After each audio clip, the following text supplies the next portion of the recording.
En cada religión existe esa mentalidad. ¿Y qué es lo que causa eso? Lo que causa es división. ¿Por qué? Porque tú dices, no, yo soy un unicitario y yo no puedo ver a un trinitario. Es más, un trinitario no es salvo, un trinitario va al infierno. ¿Por qué? Porque lo digo yo. Porque si no se bautiza en el nombre de Jesús, porque se bautiza en el nombre del Padre, del Hijo y del Espíritu Santo, yo digo que él va al infierno. Por eso cuando llegan trinitarios a la iglesia del nombre, dice, ¿ya te bautizaste en el nombre de Jesús? No. Ah, tienes que bautizarte. 2. Yo digo que si no hablan en lenguas, no tienen el Espíritu Santo. Ok, entonces yo condeno que tú estás condenado. 3. Si tú, ¿qué más puedo decir de algo que está en el legalismo? Y que nos hacía ver a todos los demás como lo miraban los judíos a los gentiles. Así igualito nosotros veíamos a los demás. ¿Ve? Pero hoy ya aprendimos que nosotros somos iguales que los demás y que Dios ha derramado su gracia, su bondad, su compasión a toda la humanidad, a toda. Puede ser de un católico, puede ser de un testigo de Jehová, puede ser de un mormón, que de ahí del Señor está sacando pueblo, está sacando uno de acá, otro de allá y otro de acá. Y el Señor está salvando de todos los lugares, naciones, reinos, países. Y nosotros tenemos que hacer esa diferencia. Oh, yo soy el único porque yo pertenezco a tal religión, a tal denominación. No. Eso es para que tengamos un poquito más ya de entendimiento y visión de que Dios verdaderamente se agrada de todos aquellos que le temen, que le buscan de corazón. ¿Me entiendes? Y ya no miremos con desprecio a los demás, que antes mirábamos así que éramos muy orgullosos de nuestra religión, yo. Nosotros lo que sabemos, ellos no lo saben. Nosotros somos mejores, nosotros somos los únicos. Falso. Entonces tenemos que abundar en amor para cuando veamos un trinitario, veamos a otro, ok, bueno, pues si el Señor ya lo salvó, decirle, eres un hermano. Eres mi hermano si el Señor ya te salvó. Y si no lo ha salvado porque le falta más conocimiento, bueno, compartirle sanamente la palabra.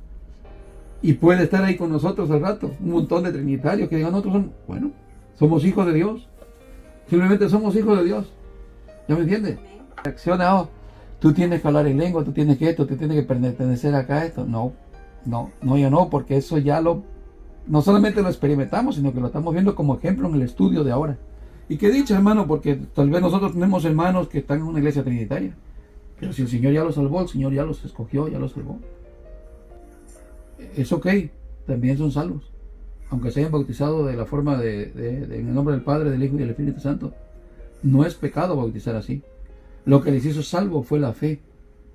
La fe cuando creyeron en el Señor Jesús, el don del arrepentimiento que el Señor les dio y su cambio de vida, su nuevo nacimiento. Ahí recibieron la salvación. Pero para condenar a alguien, ¿quién? ¿Quiénes somos nosotros? A nadie. Hace por algunos días, imagínense, después de que Pedro se sentía incómodo, el Señor ha trabajado con él, ha trabajado con Cornelio, ha trabajado con los hermanos que venían con Pedro, los de la circuncisión, o sea, judíos, para que comprendieran lo que es el plan de Dios también para la salvación para los gentiles. Y ahora no solamente Pedro los visita, sino que se queda en casa de Cornelio a dormir, a vivir ahí unos días, ¿no?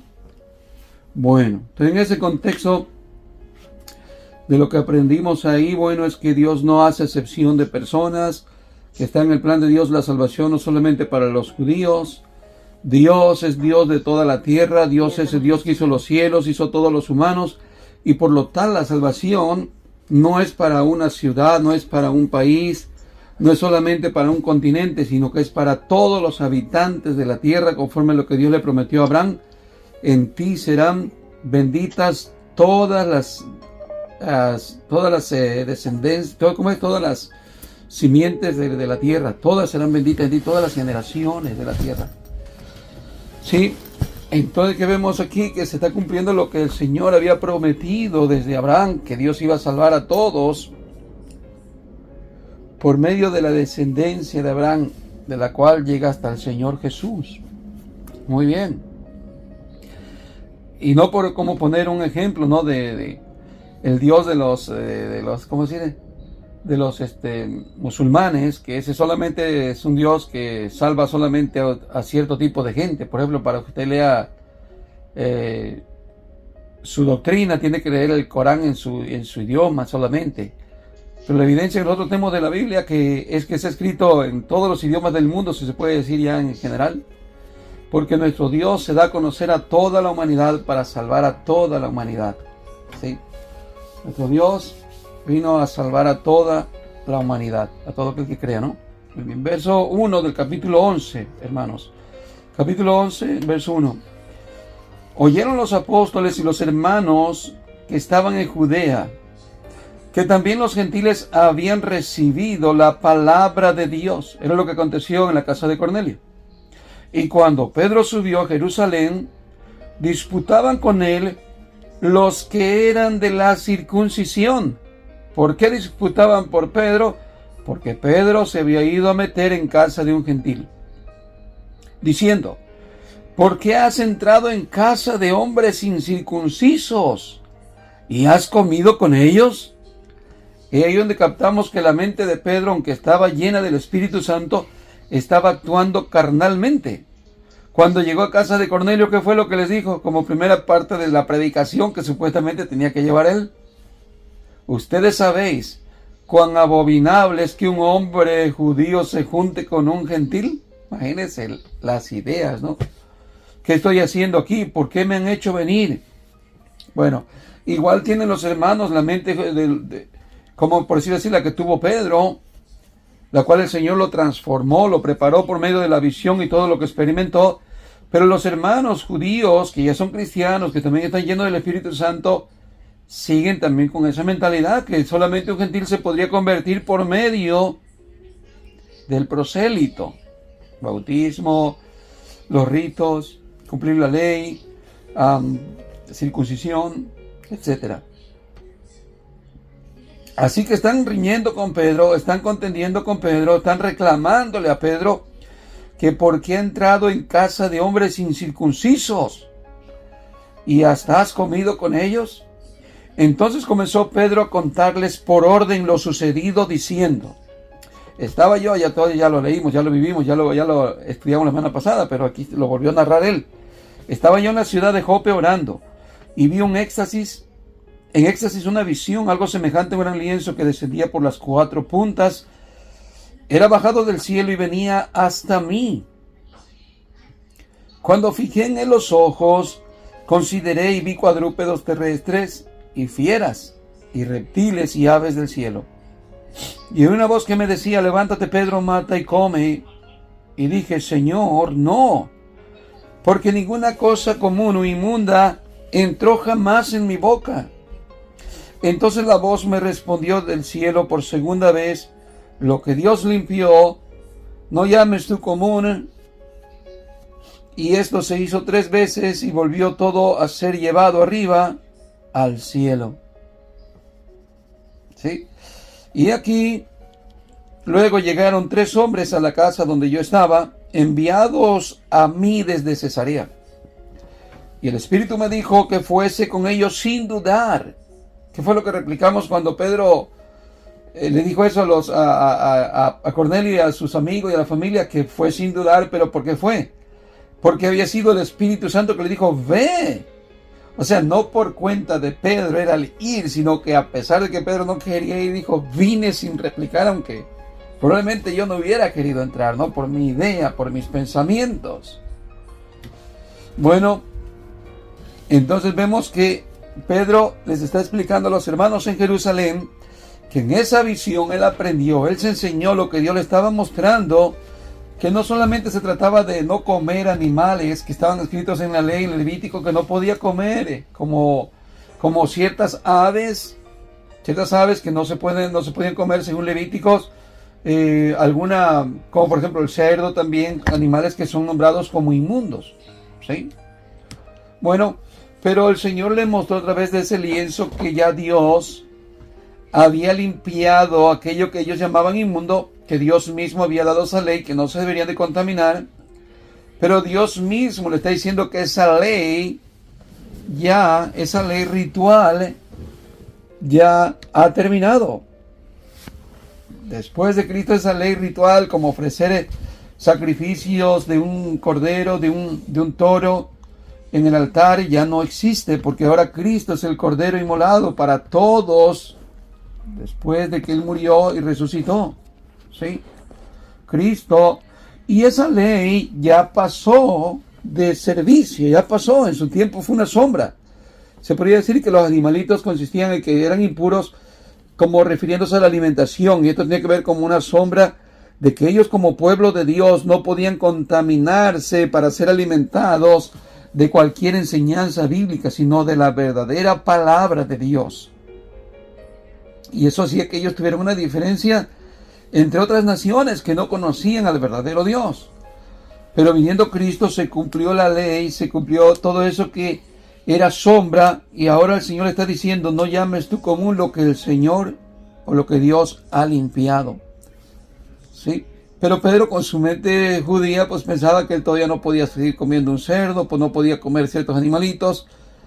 Pero no solamente el mensaje era para eso, sino para que también entendiera lo que Jesús le había dicho, que serían testigos desde Jerusalén, Samaria y a todos los confines de la tierra para ir a predicar el Evangelio. Y ahí que por medio de ese mensaje Pedro llega a casa de Cornelio, que era un gentil romano, a predicarle el Evangelio. ¿Cierto? Muy bien. Entonces Pedro está dando testimonio en la iglesia de Jerusalén lo acontecido, lo que él experimentó, y no solamente él, sino los 6 testigos que fueron con él, 6 hermanos más que eran de la circuncisión. Muy bien, leemos entonces el verso 12. Y el Espíritu me dijo que fuese con ellos sin dudar. Fueron también conmigo estos 6 hermanos, y entramos en casa de un varón. Mire qué bonito fue que Pedro no fue solo, porque había testigos oculares de lo que se vivió en la casa de Cornelio. Muy bien, dice, ¿a dónde nos quedamos? Y entramos en casa de un varón, quien nos contó cómo había visto en su caso un ángel que se puso en pie y le dijo, envía hombres a Jope, y haz venir a Simón, el que tiene por sobrenombre Pedro. Él te hablará las palabras, o te hablará palabras por las cuales serás salvo tú y toda tu casa. Fíjese, ¿para qué le envió Dios un mensajero? Para que enviara a buscar a Pedro, para que le hablara del Evangelio.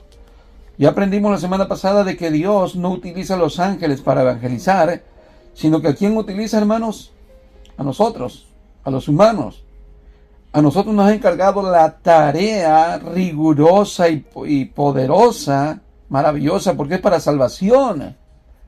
No es que nosotros salvamos a los seres humanos, pero Dios no le encargó a los ángeles, que podía haberle encargado un ángel que es más limpio que nosotros, es más puro, es más santo, predicaría más correctamente. Sin embargo, el Señor no le encargó la predicación a los ángeles, sino a los seres humanos, hombres comunes, como usted y como yo. Muy bien. Así es que, ¿qué pasó? Dice que le dijo, envía a Jope y haz venir a Simón, el que tiene por su nombre Pedro. Él te hará las palabras por las cuales serás salvo tú y toda tu casa. Verso 15. Y cuando comencé a hablar, cayó el Espíritu Santo sobre ellos también, como sobre nosotros al principio. O sea, en unos lenguajes, en unos idiomas que ellos no habían aprendido, no sabían, no lo habían estudiado. ¿Y cuál fue la razón por qué hablaron en lenguas ellos? Para que Pedro entendiera que se trataba del mismo Espíritu, del mismo Dios, del mismo Espíritu que ellos recibieron, que fue la promesa que Jesús le dijo, que ellos serían bautizados con el Espíritu Santo, y que Juan había bautizado con agua, pero que ellos serían bautizados diferente, con el Espíritu Santo.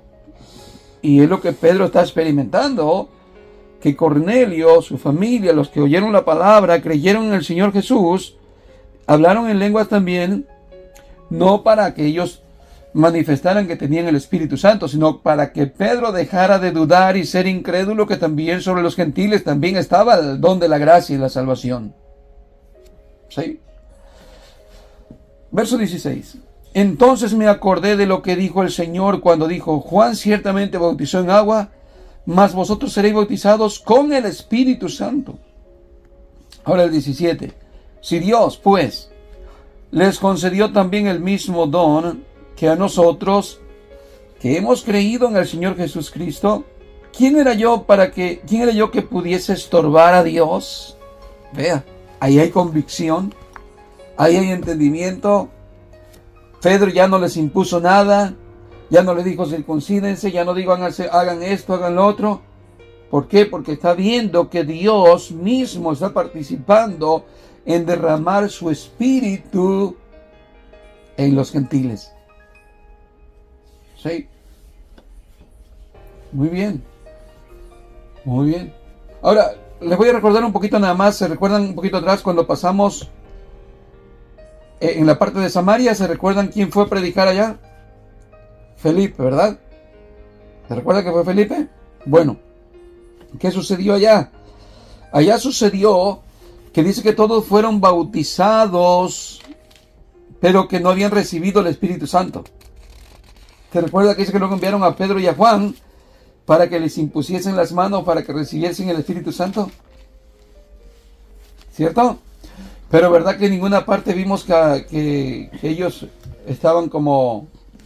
A ver, 8:16 de los Hechos dice, porque no habían descendido sobre ninguno de ellos, sino que solamente habían sido bautizados en el nombre de Jesús. Muy bien, que no había descendido el Espíritu Santo todavía, según ahí. Entonces le imponían las manos y recibían el Espíritu Santo. Cuando vio Simón que por la imposición de las manos de los apóstoles se daba el Espíritu Santo, les ofreció dinero, diciendo, dadme a mí también este poder, para que cualquiera quien yo impusiera las manos reciban el Espíritu Santo. Entonces Pedro le dijo, tu dinero perezca contigo, porque has pensado que el don de Dios se obtiene con dinero. Bueno, aquí no vemos una evidencia de que ellos están hablando en lenguas, sino que también reciben la gracia, reciben la salvación, se convierten al Señor de corazón, se podría decir, que reciben el Espíritu Santo, pero no exactamente como una evidencia hablando en lenguas, mientras que con Cornelio sí está hablando en lenguas. Ahora, ¿por qué se puede ver acá que no lo recibieron así? Porque Samaria era una mezcla de judíos y gentiles. Se podría decir que cuando fueron a predicar a Samaria, no se sentían tan incómodos porque era una mezcla de judíos. No se sentían tan fuera de casa, tan fuera de orden, ¿cierto? Mientras cuando están con Cornelio, están totalmente desorientados. ¿Y qué hacemos acá en casa de gentiles? ¿Qué estamos haciendo acá contaminándonos? Y para eso tuvo que surgir esto de que el Señor mismo le da esta señal de la lengua a Pedro y a los que estaban escuchando para que vieran la salvación de Dios, que no solamente es para los judíos, sino también para los gentiles. Muy bien. Volvemos a capítulo 11 para terminar de ver lo que Pedro está testificando acerca de la conversión de los gentiles. Muy bien. Ahora, verso 17 ya vimos que dijo Pedro, si Dios pues les concedió también el mismo don que a nosotros, que hemos creído en el Señor Jesucristo, ¿quién era yo que pudiese estorbar a Dios? Entonces, oídas estas cosas, callaron y glorificaron a Dios, diciendo, de manera que también a los gentiles ha dado Dios arrepentimiento para vida. Oh, qué lindo, qué maravilloso que la iglesia, después del testimonio de Pedro, está confirmando, está exaltando que es la voluntad de Dios cumpliéndose también en los gentiles.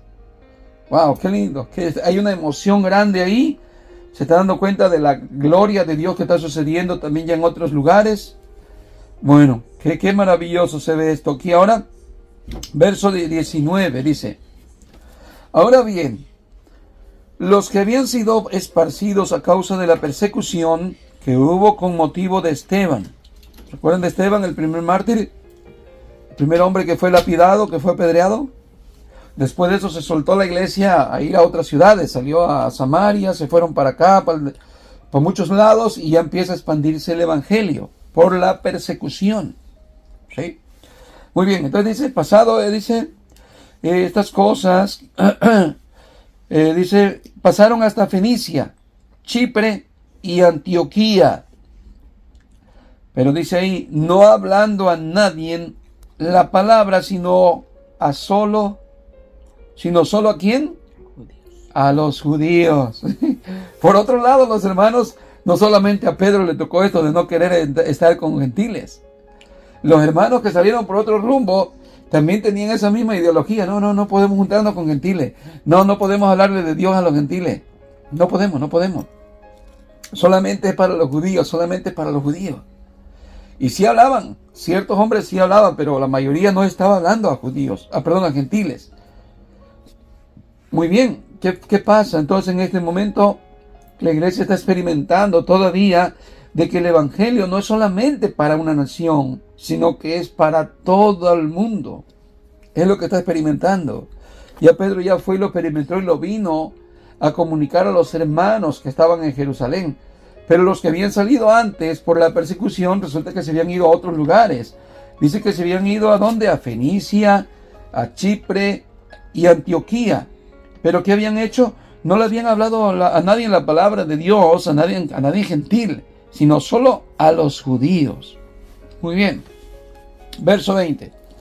Pero había entre ellos unos varones de Chipre y de Cirene, los cuales, entraron en Antioquía, hablaron también a los griegos, anunciando el evangelio del Señor Jesús. ¿Qué vemos acá? Aquí vemos a ciertos personajes que sí lo estaban haciendo. Estos griegos ya se podría decir que eran gentiles.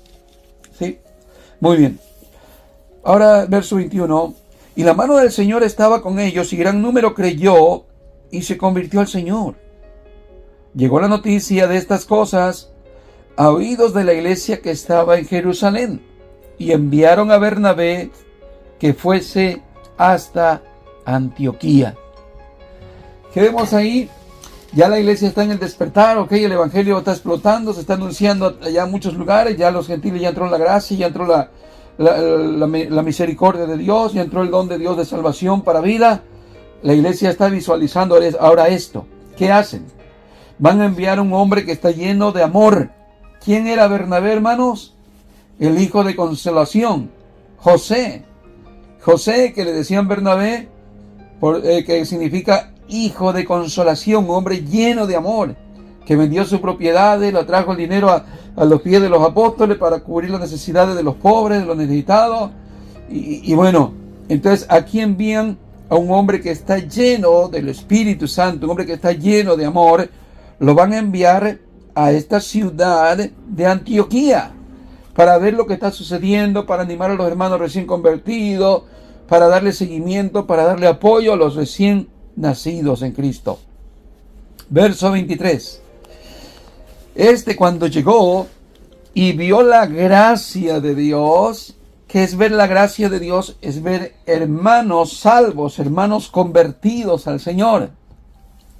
Está viendo la gracia de Dios derramada en los gentiles. Está viendo unas maravillas, hombres convirtiéndose a Dios, renunciando a sus religiones, renunciando al paganismo por seguir al Señor Jesús. Entonces está viendo la gracia que ha caído sobre aquellos hombres en aquel tiempo. Está viendo la gracia en esa ciudad, la gracia de Dios. ¿Y qué sucedió? Bueno, dice que cuando llegó y vio la gracia de Dios se regocijó y exhortó a todos que con propósito de corazón permaneciesen fieles al Señor. Qué lindo, hermano, cuando uno mira esto, cuando uno mira a un hombre que se ha convertido al Señor, se ha bautizado, se ha entregado, a uno le pasa como una alegría dentro de su ser que alguien más haya creído en el Señor Jesús. Y ahí, como le dice la Escritura, que cuando un pecador se arrepiente hay fiesta en el cielo, ¿no? Uno experimenta parte de ese gozo, esa alegría, ver a un conocido, ver a un hermano, ver de otras naciones que se están convirtiendo al Señor Jesús. Da mucha alegría, da mucha satisfacción. Entonces este hombre, como estaba lleno de amor y todo, dice que fue y los exhortó a que siguieran fieles de corazón al Señor, que permaneciesen firmes, que siguieran hacia adelante. Verso 24, porque era varón bueno y lleno del Espíritu Santo y de fe, y una gran multitud fue agregada al Señor. Muy bien. Ahora que vamos a ver aquí a partir del verso 25, que al parecer Saulo, al ir a este lugar, va a encontrar personajes que de alguna manera él no va a tener como mucha comunicación por el idioma, por el lenguaje. Y que Bernabé, aunque esté lleno del Espíritu Santo y de fe, le va a hacer algo un poco incompatible desenvolverse ahí, pero aquí va a hacer algo. Él va a ir por Saulo. Por primera vez, Saulo se va a añadir a la iglesia. Ha estado solo Pablo predicando, ha estado solo Pablo preparándose. Y por primera vez Saulo de Tarso, que es Pablo, va a incluirse en la iglesia. Pablo no ha ido a Jerusalén. Pablo no ha estado con los hermanos de Jerusalén. No ha estado nunca con ellos. Pero ahora va a empezar a participar y a convivir con los hermanos. Y es Bernabé quien se encarga de ir por él. ¿Por qué? Porque Pablo es un dotado. Pablo no solamente tiene el conocimiento de la palabra del Señor, todo lo que es las leyes, todo lo que es los mandamientos de Dios, las prácticas, todo lo que es el conocimiento, es un erudito. Pero Pablo es un hombre capacitado con lenguajes.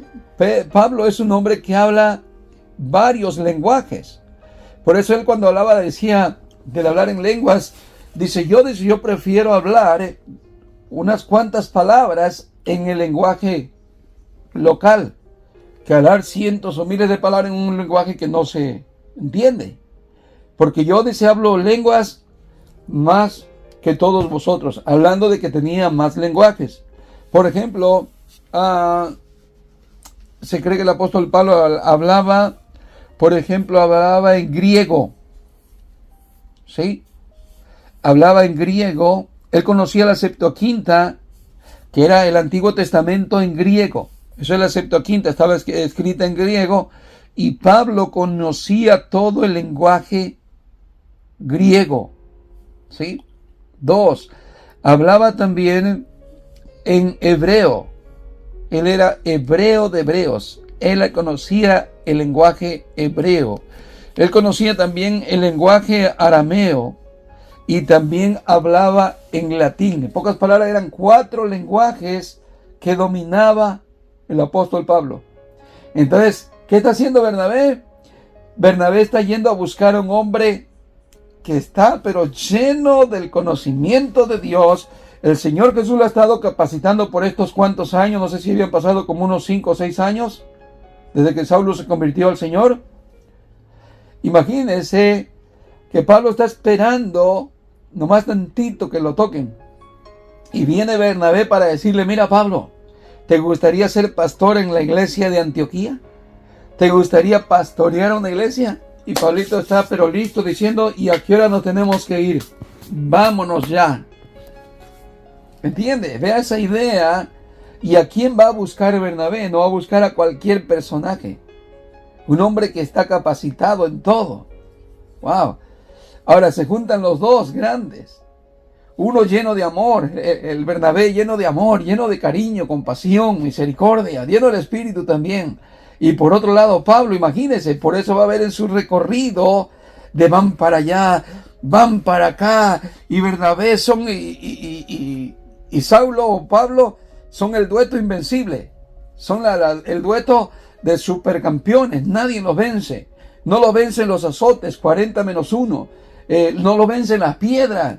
No lo vencen las cárceles. No lo vence nada. Porque son hombres violentos, fuertes. ¿Sí? A tal grado que un día Juan Marcos, cuando se les une a un viaje de Pablo con Bernabé, Juan Marcos, como está algo joven todavía, se les va para atrás, se les echa para atrás al viaje, se les raja. Dice, no, yo. Pablo y Bernabé son bestias salvajes, estos hombres aguantan de todo. A Pablo no lo intimida el miedo a que lo encarcelen. No le intimidan las piedras, lo dejan como muerto. A Pablo no le intimidan los azotes, a Pablo no le intimida nada. ¿Y por qué, hermanos? Díganme por qué. Porque Saulo de Tarso, este hombre cuando se convierte, cuando vimos ahí, cuando su conversión, este hombre, el Señor Jesús le dijo, dura cosa te es dar coces contra el aguijón. Y la conversión de Pablo fue así, diciendo, yo soy hombre muerto, ¿de aquí en adelante? Yo soy un hombre muerto porque yo perseguía a la iglesia. Así que si yo ya soy un hombre muerto, Yo de aquí solamente vivo para servir al Señor, no para nadie más. Y si muero, eso ya es ganancia, porque yo ya de por sí soy como un hombre muerto. Yo ya no tengo otra idea, sino que solamente vivir para el Señor, por lo que yo hacía, que perseguía a la iglesia. Así es que no había nada que podía debilitar a Pablo. No había nada que lo pudiera hacer intimidado, que lo hubiera hacer como, oh, yo no puedo ir a ese lugar porque me van a hacer algo. No, no. Sino que al contrario, él sabía que lo que hacía era ya lo que para eso existía. Por eso él dijo en su conversión, que desde el vientre de su madre Dios lo había escogido para esto, entendiendo eso, que era para vivir para el Señor o morir para el Señor. Eso debería ser nuestra conversión al Señor también, y no dudar, hermanos, sino andar temerosos de lo que nos pueda pasar o suceder, o quién está en contra de nosotros o del Evangelio. Eso no importa, porque nosotros ya también, como el apóstol Pablo, fuimos enemigos de Cristo. Y en nuestra conversión debíamos haber entendido, yo ya era un hombre muerto, pero Cristo me dio una oportunidad más de vida. Me dio una oportunidad más todavía. Y si ahora lo he de vivir, pero lo he de vivir en la fe del Hijo de Dios. Lo vivo para Él, ya no lo vivo para mí. Así es que, ¿qué pasa? Mire, va a ir a Bernabé, va a viajar, se cree que alrededor de 236 kilómetros desde esta ciudad de Antioquía hasta donde se encuentra Pablo, que es una ciudad que se llama Tarso. Y ahí que por eso el nombre que le decían, Saulo de Tarso. ¿Sí? ¿Se recuerdan que a Saulo le decían Saulo de Tarso? Era algo típico en aquel tiempo, como a Jesús. Jesús, ¿cómo le decían? Como un tipo de apellido. Jesús de Nazaret, o Jesús el Nazareno, porque Jesús se crió en Nazaret. Entonces era como tipo a eso, como darle un apellido así al hombre por su región, algo así. Muy bien, verso 25. Después fue Bernabé a Tarso para buscar a Saulo, y hallándole le trajo a Antioquía. Y se congregaron allí todo un año con la iglesia. Ahí está el apóstol Pablo ya como pastor en la iglesia. Todo un año, hermanos. Está Pablo en su mero apogeo, en su mero mole, ahora sí, entrando con todo. Dice, y se congregaron ahí todo un año en la iglesia, con la iglesia, y enseñaron a mucha gente. Y a los discípulos que se les llamó cristianos, por primera vez en Antioquía. Esta palabra cristianos no viene del catolicismo, ni de ninguna otra religión. Esta es única del cristianismo. Única, y no viene de Roma, viene de los hermanos creyentes, tanto judíos como de gentiles, que creyeron en el Señor, y la gente le empezó a llamar cristianos. ¿Por qué le llamó cristianos? Porque no seguían a Buda, porque no seguían a otro Dios, porque seguían a Cristo. También le llamaban en aquel tiempo los del camino. ¿Por qué? Porque los recién convertidos enseñaban: Jesús es el camino, la verdad y la vida. ¿Cómo? Ese hombre que murió en la cruz, Él es el camino, la verdad y la vida. Por eso también se le llamaba la iglesia del camino, o los del camino. Así se le nombraban también a veces, los del camino. Muy bien. Ahora el verso 27. En aquellos días, unos profetas descendieron de Jerusalén a Antioquía.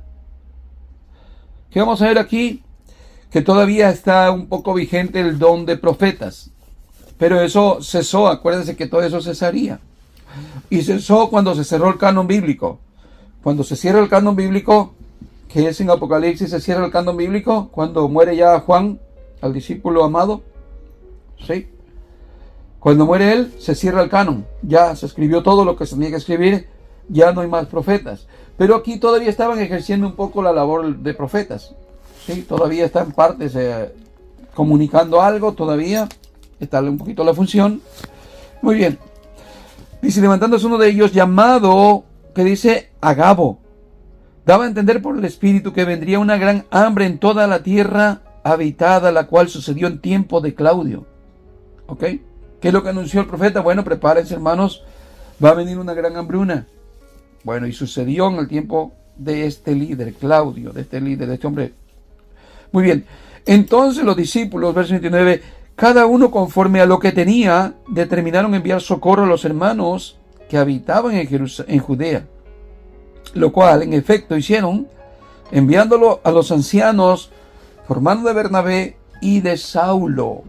Que vemos una organización, que ellos se previnieron, que ellos se prepararon y que enviaron para los ancianos que estaban en la iglesia de Judea, que les enviaron recursos, les enviaron medios de alimentación. ¿Por medio de quién? De Bernabé y de Saulo. No era para ellos, no era para Bernabé, no era su paga por andar predicando, no era para Pablo, era para ayudar a los hermanos que estaban en Judea. Muy bien, ahora el capítulo 12 dice, vamos a entrar un pedacito ahí, ya nos queda un poquito más de tiempo. En aquel mismo tiempo, el rey Herodes echó mano a algunos de la iglesia para matarles y mató a espada a Jacobo, hermano de Juan. ¿De cuál Juan? Del que escribe el Apocalipsis. Los hijos de Bonayer, dice en otra parte de la escritura en los evangelios, los hijos del trueno. Estos que un día tanto enviaron a su mamá para decirle, permite a mis hijos que se sienten uno a tu lado, uno a la derecha, otro a la izquierda. Ellos mismos le dijeron a Jesús, permítenos que nos sentemos a tu derecha, a tu izquierda. Bueno, Jesús le dijo, no saben ni lo que piden, pero pareciera, miren hermanos, que al final se les concedió. Uno a la izquierda, o uno a un extremo y otro extremo. Juan, que es el que escribe el Apocalipsis, es el último de los apóstoles que muere. Pero él muere de años, muere de días. No muere decapitado, no muere como los demás que murieron de mártir. Es el último que muere. Y Jacobo es el primer apóstol mártir. ¿A quién es el que mató Herodes? A Jacobo, hermano de Juan. Y estoy hablando de algo espiritual, no estoy hablando de algo que uno sentado a la derecha, otro a la izquierda. Estoy diciendo que al final como que se les concede eso de estar con el Señor en verdad. Uno, digamos, los dos allá con el Señor. Pero uno acá al principio es que muere como el primer mártir de los apóstoles y el otro al final. Sí, pero no era apóstol el primero. Esteban no era apóstol. Muy bien. Entonces vemos al primer apóstol siendo el primer mártir. No Esteban. Esteban no era apóstol. Muy bien. Entonces que vemos aquí que el rey Herodes. ¿Quién era este rey Herodes? Este rey Herodes no era el que mandó a matar a los niños cuando nació Jesús. No era tampoco el que decapitó a Juan el Bautista. Este era otro Herodes. Este era un tercer Herodes. Estaba Herodes el Grande. Estaba Herodes el tetrarca.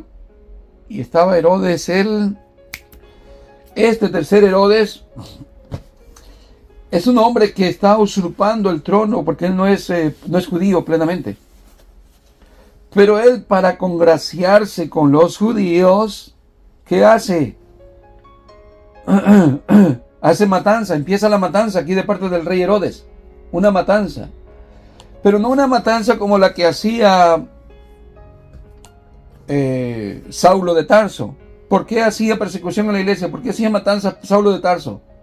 Por amor a Dios. Por celo de Dios. ¿Se recuerdan, hermanos? Pero este rey Herodes no lo hace por celo de Dios, ni por amar a Dios, ni por servir a Dios. Este lo hace por la gloria que busca. Este busca la gloria de los hombres. Busca el halago de los hombres. Busca la aprobación del pueblo, en este caso el pueblo judío. Porque él está como rey ahí de los judíos. Y por ganarse el favor del pueblo judío, de los religiosos, ¿qué hace? Está viendo que los cristianos son como piedra de tropiezo o como una piedra en el zapato para los religiosos judíos. ¿Y qué hace? Dice, pues yo le voy a dar gusto. Ustedes odian a los creyentes cristianos. Yo les voy a dar gusto. Yo los voy a consentir a ustedes. ¿Y qué hace? Se arranca aquí con matanza. ¿Y qué es lo que hace? Dice, Herodes echó mano a algunos de la iglesia para maltratarles. Escuche, para maltratarles. La idea era maltrato. Pero más adelante vamos a ver como que se le pasó la mano y manda a decapitar a Jacob. Le corta la cabeza. Como que se le pasó la mano tantito. Dijo que para maltratarles. Eso es para congraciarse con los judíos. Y dice, verso 2. Y mató a espada a Jacobo, hermano de Juan. Y viendo que esto había agradado a los judíos, procedió a prender también a Pedro. Era entonces los días de los panes sin levadura, y habiéndole tomado preso, le puso en la cárcel, entregándole a 4 grupos de 4 soldados cada uno, para que lo custodiasen, y se proponían sacarle al pueblo después de la Pascua. Así que Pedro estaba custodiado en la cárcel, pero la iglesia hacía sin cesar oración a Dios por él. ¿Qué vemos? ¿Ya vimos por qué lo hacía Herodes? Para caerle bien al pueblo, para recibir los aplausos, la aceptación. Te queremos, Herodes.